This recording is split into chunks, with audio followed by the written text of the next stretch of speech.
Consagración a la Santísima Virgen María, día 24.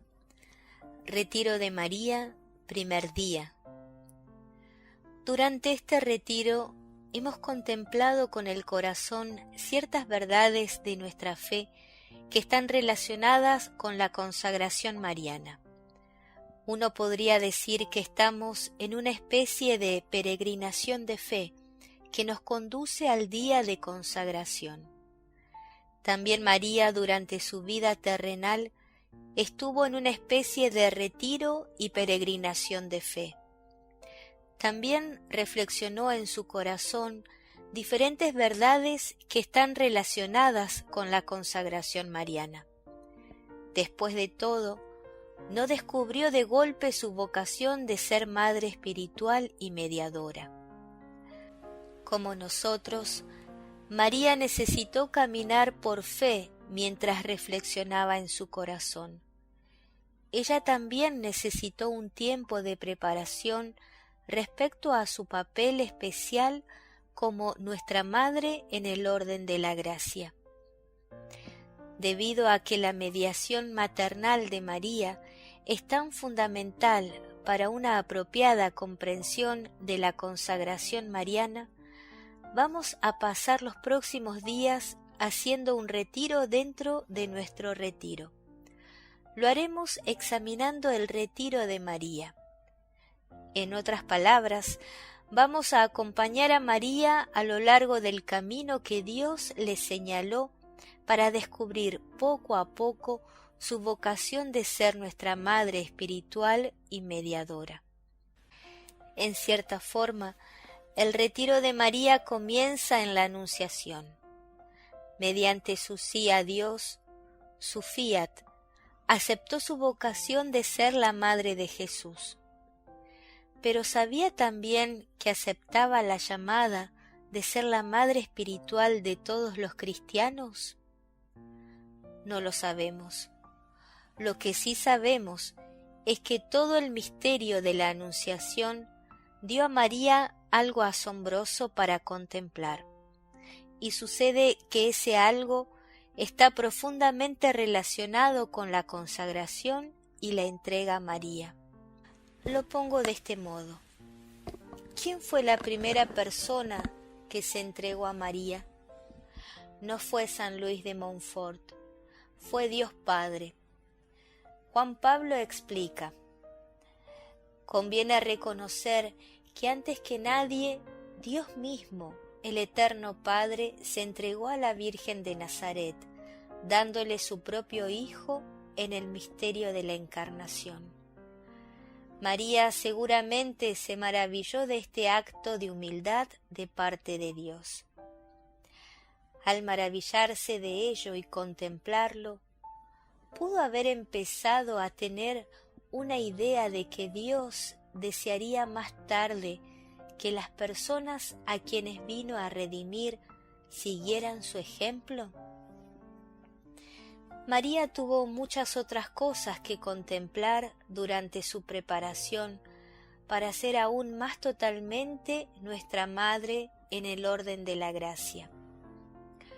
Los evangelios sinópticos, Mateo, Marcos y Lucas, ofrecen varios puntos de reflexión que hablan de la maternidad espiritual de María.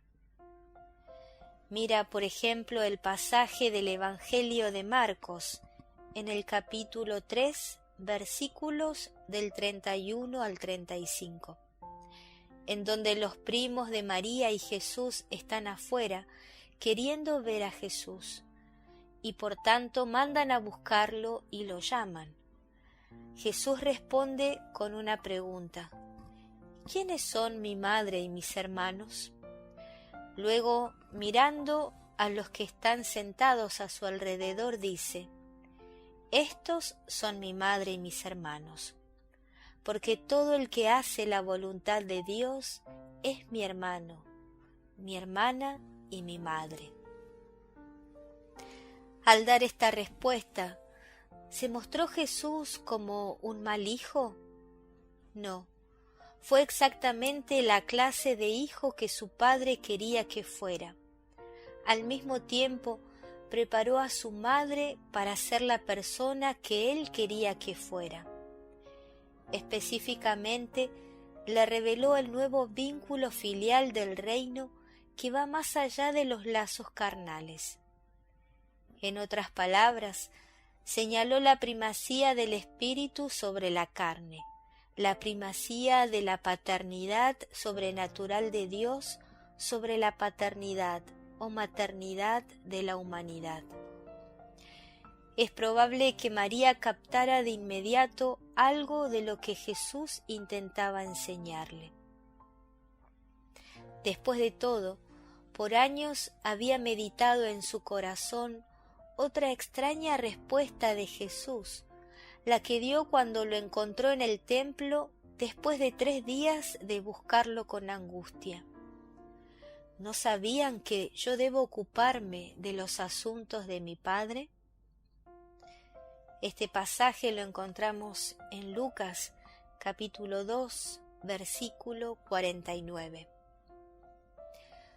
Durante su ministerio público, Jesús estaba ciertamente muy interesado en los asuntos de su Padre. Ahora bien, un aspecto clave de estos asuntos era preparar a su madre para su nuevo papel en el reino de Dios.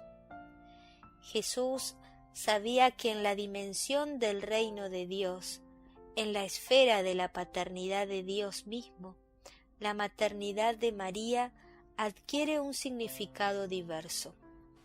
En las palabras de Marcos que leímos antes, Jesús indica este significado. Todo el que hace la voluntad de Dios es hermano mío y hermana y madre.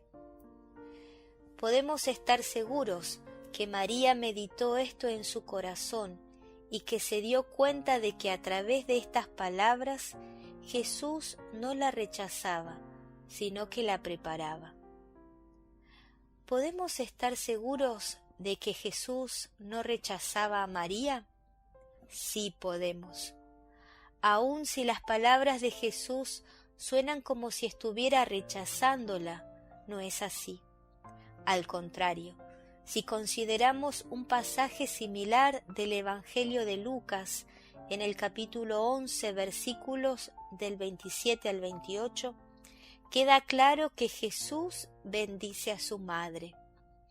En este otro pasaje, una mujer levantó la voz de entre la multitud y dijo a Jesús: «Feliz la que te dio a luz y te crió». Jesús responde de manera similar a lo que leímos en Marcos. Felices, pues, los que escuchan la palabra de Dios y la observan. Al leerlo por primera vez puede parecer una reprimenda a María, pero no lo es. Después de todo, ¿quién escuchó y observó la palabra de Dios mejor que María? Nadie. Por tanto, Jesús realmente bendice a su madre y ella se daría cuenta de ello. María es una mujer increíblemente perceptiva y prestaba especial atención a cada palabra y acción de Jesús. No se le escapaban las sutilezas de sus enseñanzas y progresivamente llegó a estar consciente del misterio en gestación de su propia maternidad excepcional. A medida que se esclarecía ante sus ojos y ante su espíritu la misión del Hijo, ella misma como madre se abría cada vez más a aquella novedad de la maternidad, que debía constituir su papel junto al Hijo. ¿No había dicho desde el comienzo: «He aquí la esclava del Señor, hágase en mí según tu palabra»? Por medio de la fe, María seguía oyendo y meditando aquella palabra. María, Madre, se convierte así, en cierto sentido, en la primera discípula de su Hijo, la primera a la cual parecía decir: «Sígueme». Qué alegría debía ser para Jesús tener una discípula que lo entendía perfectamente. Qué consuelo para su hijo encontrar tal receptividad a la palabra de Dios. Mañana reflexionaremos más sobre la receptividad de María y cómo le llevó a descubrir otro aspecto de su papel al lado de su hijo y en su obra de salvación. Este papel ciertamente involucra, como Juan Pablo escribió, una novedad de la maternidad. Así, en Caná veremos que da a luz a la fe de los discípulos de Jesús, propiciando su primer milagro, que acontece gracias a su receptividad maternal de la necesidad humana. Oración del día. Ven Espíritu Santo que habitas en María, ayúdame a ser fiel a la oración contemplativa de corazón, así como María, que pueda descubrir su papel de madre espiritual y mediadora.